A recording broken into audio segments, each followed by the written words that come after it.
Baik, Assalamualaikum warahmatullahi wabarakatuh. Apa kabar kalian hari ini? Ya, semoga kalian tetap sehat, ya, tetap menjaga protokol kesehatan. Untuk kali ini pembelajaran dengan Bu Ega, yaitu mata pelajaran sejarah Indonesia.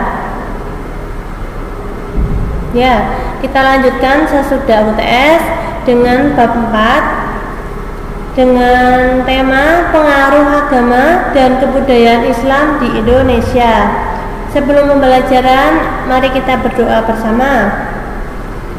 Berdoa dimulai. Selesai. Oke, sebelum Ibu lanjutkan, jangan lupa kalian like, komen, dan subscribe video ini. Dan nanti untuk absen kalian list via WA dan via komen di YouTube ini ya. Oke, kita lanjut. Sebelumnya kalian sudah UTS dengan bab 1 sampai 3. Bagaimana nilainya? Menurut kalian itu udah memuaskan atau belum? Ya. Semoga apa yang diharapkan itu tercapai ya. Makanya kita jangan lupa selalu rajin belajar ya, walaupun di rumah saja. Oke. Bab 4, pengaruh agama dan kebudayaan Islam di Indonesia. Oke, yang pertama tentang ada kendala. Yang pertama tentang proses masuk dan berkembangnya Islam di Indonesia. Ya. Sekilas tentang agama Islam ya, sebelum kita mengetahui perkembangannya, proses masuknya, kita akan belajar tentang yang pertama tentang agama Islam di Indonesia ya. Agama Islam di Mekah. Awal mula agama Islam lahir di Mekah, Arab Saudi. Agama ini diyakini sebagai agama yang diwahyukan oleh Allah Subhanahu wa Ta'ala kepada umat manusia melalui utusannya, yaitu Nabi Muhammad Sallallahu Alaihi Wasallam. Beliau itu lahir pada tahun 570 Masehi. Sejak umur 7 tahun, beliau telah menjadi yatim piatu dan diasuh oleh kakeknya. Ini sekilas tentang sejarah Nabi Muhammad ya. Yaitu siapa? Kakeknya Abdul Muthalib. Dan selanjutnya oleh pamannya yang bernama Abu Thalib. Sejak umur 12 tahun, beliau ini sering mengikuti dan membantu pamannya berdagang ya. Dan selanjutnya pada umur 25 tahun beliau menikahi Khadijah. Selanjutnya pada bulan Ramadan tahun 610 Masehi, saat berusia 40 tahun, Nabi Muhammad didatangi oleh malaikat Jibril di sebuah gua yang disebut Gua Hira ya. Malaikat Jibril ini menyerukan kata Iqra ya, artinya apa? Bacalah.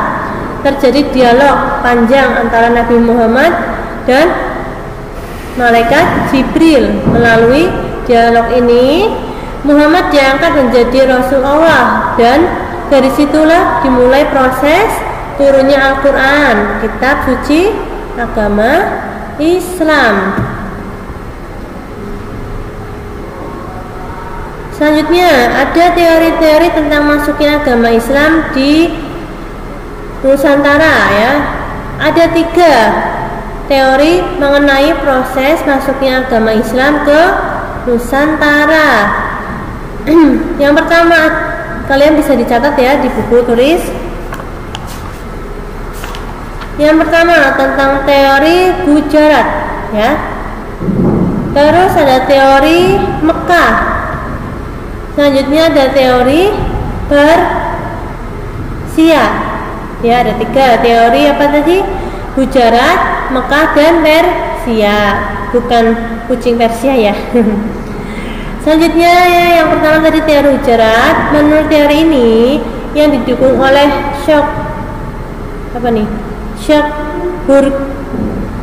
Bukroj, ya. Islam masuk ke Nusantara sekitar abad ke-13, dibawa oleh para pedagang Islam dari Gujarat, ya, Gujarat, India. Ada 2 bukti yang mendukung teori ini. Yang pertama, ada batu nisan Sultan Malik As-Soleh, Sultan Samudra Pasai, ya, yang bercorak Gujarat, India. Kedua, tulisan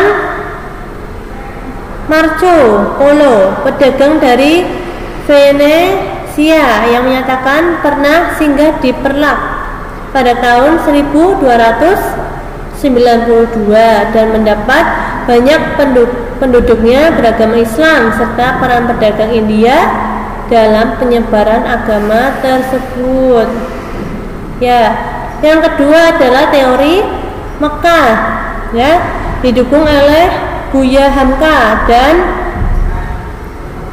Jesse Van Lier, ya. Pengaruh Islam telah masuk ke Nusantara abad ke-7, dibawa langsung oleh pedagang Arab, ya. Buktinya adalah adanya pemukiman Islam pada tahun 674 di Baros, pantai sebelah barat Sumatera. Menyanggah teori Hujarat, teori ini meyakini Islam yang berkembang di Samudra Pasai menganut mazhab Syafi'i, mazhab terbesar di Mesir dan Mekah pada masa itu, ya. Sedangkan daerah Hujarat ini menganut mazhab Hanafi.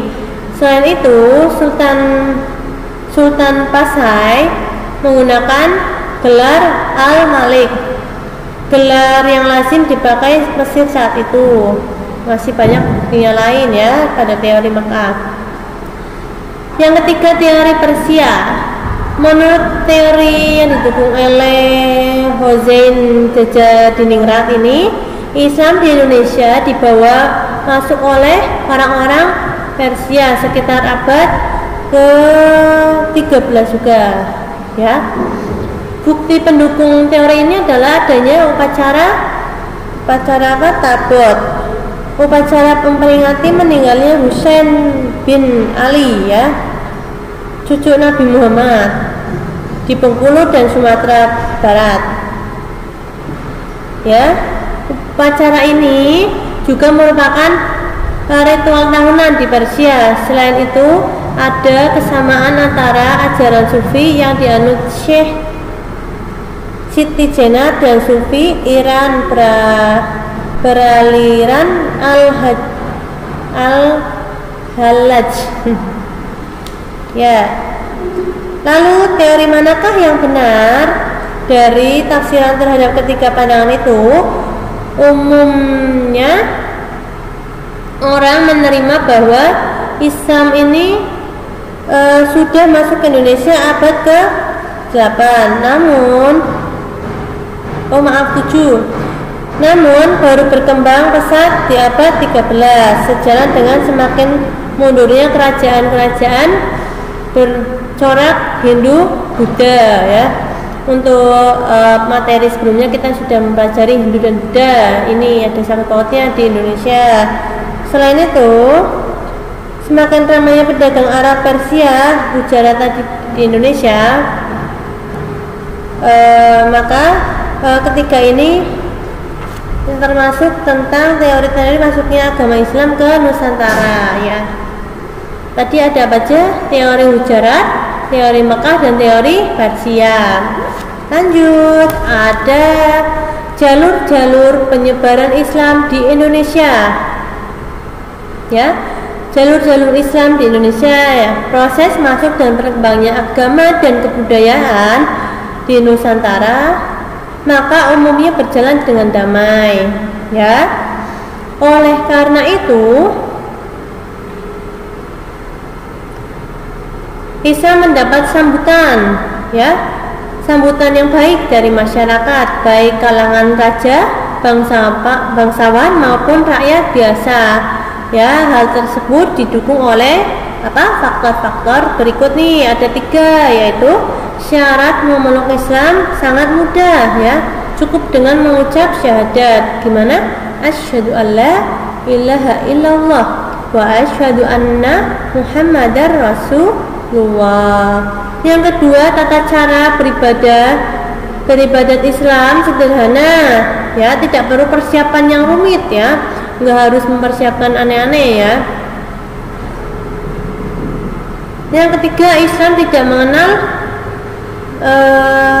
pelapisan sosial seperti halnya agama Hindu yang sistemnya kasta.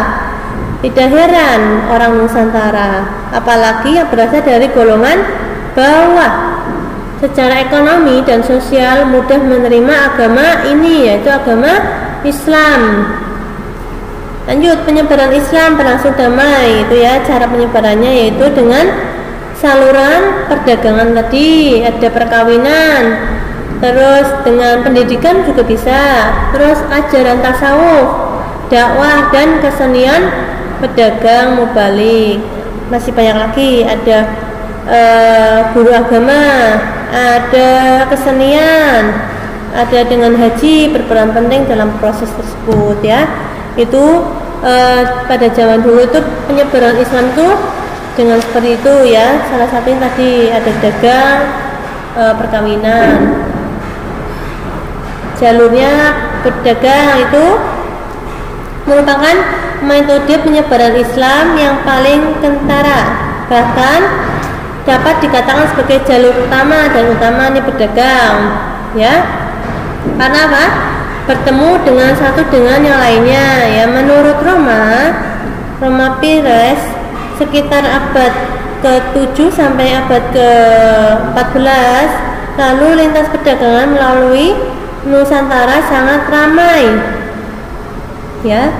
Dalam proses ini, pedagang Nusantara dan pedagang asing Islam dari Gujarat dan Timur Tengah bertemu, saling tukar pengaruh, ya, saling tukar-menukar pikiran, ya, maksudnya. Sebagian dari pedagang asing ditinggal wilayah dekat pantai yang disebut dengan Pekojan. Lama-lama jumlah mereka semakin banyak, ya, pengaruhnya semakin ketat, semakin besar maksudnya. Demikian juga pengaruh Islam di tempat tinggal mereka menjelaskan mengapa kerajaan Islam Nusantara seperti Bone, Banjar, Banten, Demak, Cirebon, Sumatera, Pasai, Ternate, terus masih banyak dan lain-lain wilayah pesisir, ya. Selanjutnya, dengan jalur perdagangan itu menjalin kontak dengan para adipati wilayah pesisir dan perlahan-lahan masuk ke lingkaran pusat istana. Ketika raja-raja dan para bangsawan memeluk Islam, rakyatnya dengan mudah mengikutinya, ya. Kalau pemimpinnya itu sudah mulai dahulu, pasti bawahannya atau rakyatnya itu sudah percaya, oh, raja saja mengikuti Islam, masa saya tidak, gitu, ya. Ini tidak karena paksaan, karena dengan jalur perdagangan. Lalu jalur perkawinan, ya, penyebaran agama Islam selanjutnya melalui perkawinan. Ya, lanjut. Untuk penyebaran agama Islam di Nusantara ini, yang pertama tadi perdagangan, terus yang kedua ada jalur perkawinan, ya. Jalur penyebaran Islam selanjutnya itu jalur perkawinan, ya. Pedagang-pedagang dan juga keluarganya menikah dengan perempuan pribumi. Putra-putri bangsawan ini dengan perempuan pribumi, bahkan dengan anggota keluarga kerajaan, hal ini berdampak positif terhadap perkembangan Islam, ya. Karena apa? Karena pedagang atau ulama ini mensyaratkan perempuan idamannya untuk mengucapkan kalimat syahadat, ya. Anak-anak hasil perkawinan itu pun cenderung mengikuti agama Islam, ya, agama yang dianut oleh orang tuanya. Perkawinan anak-anak kaum bangsawan ataupun raja punya dampak lebih. Mereka lebih mudah mempengaruhi istana untuk mendukung penyebaran agama Islam, ya. Lama-kelamaan seluruh anggota keluarga istana memeluk agama Islam. Jadi ada kerajaan yang bercorak Hindu, Buddha pun perlahan-lahan bercorak agama Islam, ya, masuk agama Islam. Perkawinan ini juga tidak hanya terjadi pada para saudagar dan rakyat pribumi.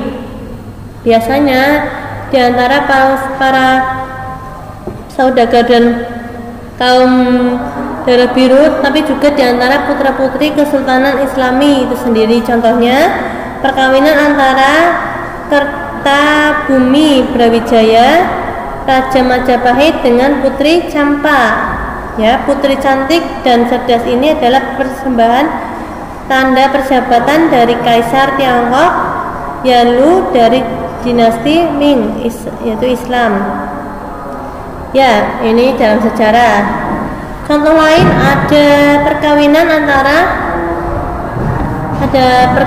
antara Prabu Siliwangi, yaitu Raja Panjajaran yang beragama Hindu, dengan Subanglarang, ya, Putri Mangkubumi yang beragama Islam. Juga perkawinan antara penguasa Cirebon Syarif Hidayatullah dengan Nyai Kawunganten, ya, Putri Banten, Putri Adipati Banten Sang Surosowan yang beragama Hindu. Sang Surosowan ini adalah putra kedua dari Raja Penjajaran, ya, Jaya Dewata alias Prabu Siliwangi dari Ibu Mayang Sunda. Ini sejarah, ya. Selanjutnya ada jalur pendidikan. Perkembangan Islam yang semakin meluas mendorong munculnya para ulama atau mubalik. Mereka menyebar agama Islam melalui pendidikan dengan mendirikan pondok pesantren di berbagai daerahnya, ya. Awal mula pondok pesantren yaitu diantaranya ada pesantren Ampel Denta di Surabaya yang didirikan oleh Sunan Ampel. Yang kedua ada pesantren Sunan Giri di Surabaya juga didirikan oleh Sunan Giri. Pesantren ini dikenal di Maluku, ya. Banyak santri dari Maluku, khususnya wilayah itu, datang berguru pada guru Giri, Sunan Giri, atau para kiai Giri. Dari Giri diundang mengajar ke itu, ya. Selain menjadi pendidik di pesantren, beberapa ulama atau kiai dimintai menjadi penasihat agama dan guru bagi para bangsawan keraton. Tuh, ini pada penyebaran pada zaman dulu, sejarah dulu, ya. Selanjutnya ada keempat, yaitu saluran ajaran tasawuf, ya. Jalur tasawuf. Tasawuf itu apa? Adalah ajaran ketuhanan yang telah bercampur dengan mistik atau hal-hal yang magis. Hal-hal tasawuf biasanya memiliki kekuatan magis, ahli dalam bidang pengobatan.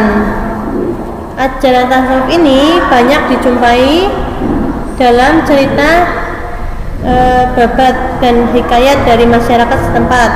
Ajaran ini mudah berkembang terutama di Jawa, ya, karena agama Islam melalui tasawuf itu disesuaikan dengan pola pikir masyarakat yang masih berorientasi agama Hindu, ya. lewat tasawuf, bentuk Islam yang diperkenalkan menunjukkan kesamaan dengan alam pikiran orang-orang Jawa Hindu, Siwa, Buddha ya. Contoh-contoh tasawuf ini dikenal diantaranya yaitu Hamzah Fansuri, Syamsuddin, Nuruddin Araniri, terus ada Sunan Bonang ya. Selanjutnya ada saluran dakwah atau jalur dakwah dalam penyebaran agama Islam, yaitu ada penyebaran Islam ini tidak dapat dilepas dari peranan para wali ya.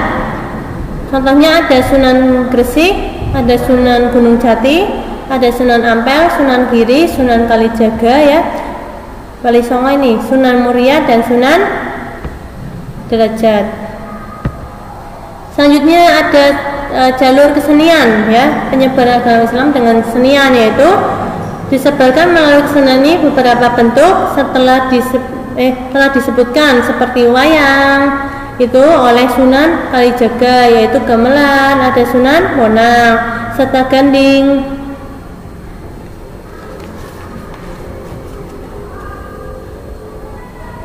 Gending, lagu-lagu yang berisi syair-syair nasihat dan dasar-dasar ajaran agama Islam ya. Kesenian ini juga telah berkembang, sebelumnya telah tidak musnah, tetapi diperkaya dengan seni Islam ya.